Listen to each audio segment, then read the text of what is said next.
Hey everyone, in this video we will paint Karazai the Scarred. Once he's assembled he should look something like this. He comes in two different variants, so there's an extra head which I'm going to use for a display bust, so I'll paint that and put it on display. So for Karazai the first thing we will do is work on the base a bit, and here I have some rocks from Gamer's Grass and I put 4 or 5 of them around the outside. And they're called Gamer's Grass basing bits. So I glue them around the edges.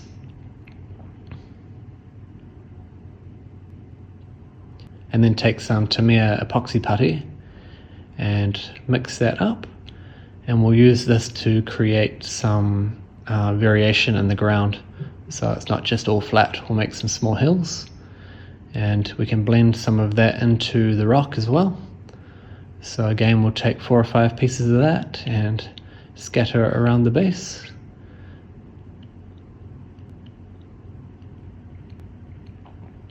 And here you can get creative. So I actually have all these 3D printed bits here from Epic bases. Things like trees and plants and rocks and grass. So you could go onto Epic Basing and print your own, or you could find some rocks out in the garden if you don't have any of these. You can see there's flags here and grass, and these are really useful for basing. They just make it a little bit more interesting and allows you to be more creative.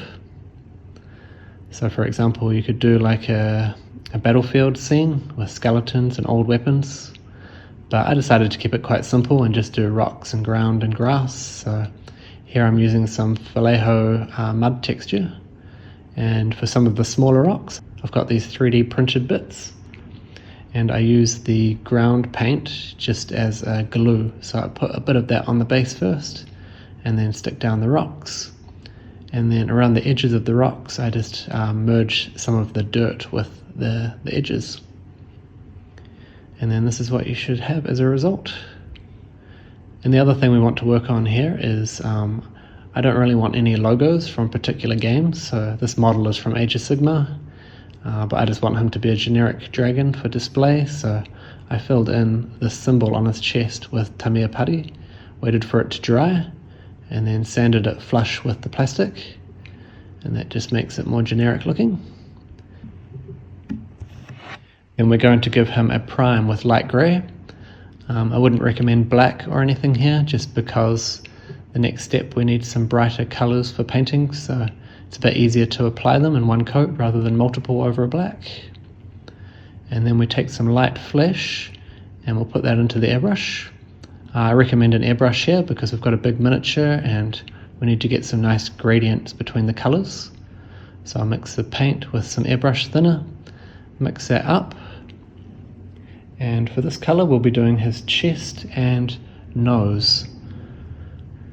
So the front part of the dragon will be quite a bright colour with this basic skin tone too. We use that around the edge of the chest, so the middle of the arms here and up into the shoulders, and also on his tail.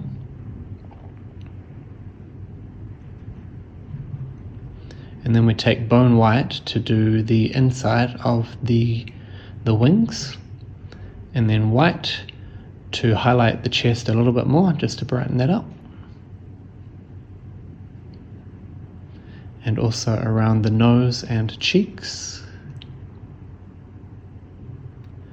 And then we're taking red and we're doing the whole top of the dragon. So all of the top of the wings and his back. Might take 2 coats.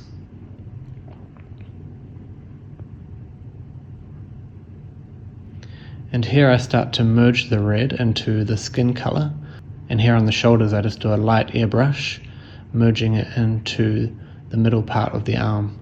So we want his arms, the hands, the bottom part of his arms, and his legs and the top of his wings to all be red, and slowly merge into the chest and body of the dragon. So here I'm just working on the head, so we'll do the back of his neck. And we're going to paint his horns. We're going to paint the tips of them black later, but we want a little bit of it to go down and merge into his face. So just the top of his head. So again, just take your time. You don't want to go too heavy, otherwise you need to redo the skin tone color.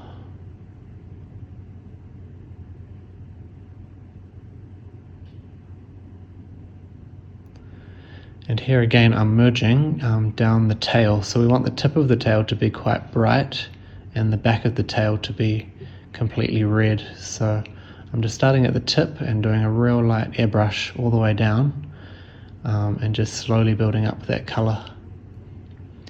And then we take orange and we're going to do the flat parts of the top of the wings here. So in between all these gaps. I'll also do some on his back and also his other wing, the folded wing. Then we'll take black and do the tips of the horns. So just be careful here not to spray onto any of his skin.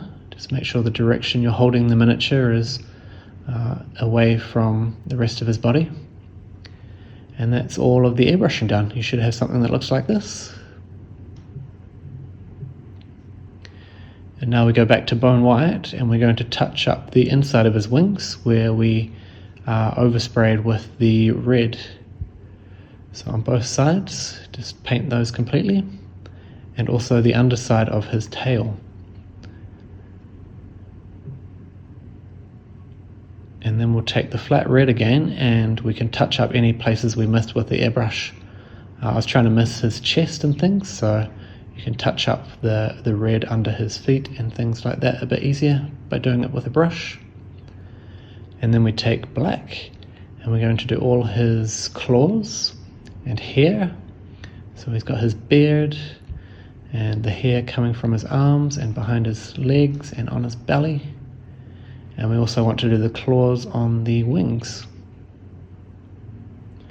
Next I took purple and flat red and painted the tongue, and then a white to paint the teeth. And we also paint the eyes with the white as well. And then I take beastly brown and we paint all of the dirt with that, so all of the base.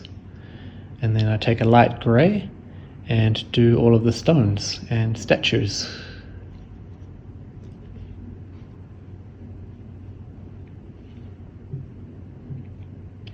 Next we take flat red again and we highlight the eyes.